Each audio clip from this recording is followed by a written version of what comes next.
Go ahead. Well, on that, I get the idea that global leaders are sophisticated and watch our system closely. Would it be easier to convince the rest of the world to adopt these aggressive climate change proposals if he went there with the U.S. having done so already?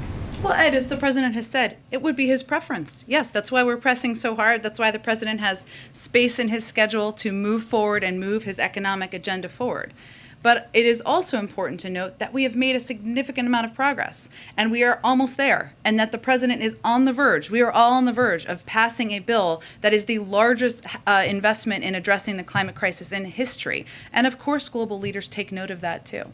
And is there, you don't have to name it necessarily, but are U.S. officials aware of a country, perhaps, that would adopt these changes if he showed up with the U.S. having done so?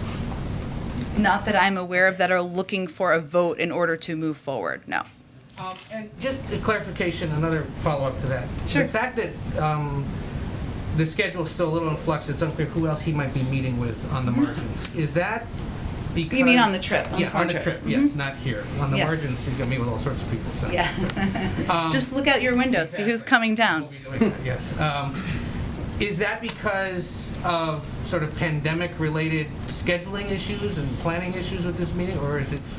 Why would we not know yet, perhaps, that he's meeting with certain leaders, whether it's somebody from Saudi Arabia or potentially Turkey? Obviously, Russia and China won't be there. There are some countries, as Jake noted, where they haven't finalized or they haven't maybe announced who is going to be traveling. That is true.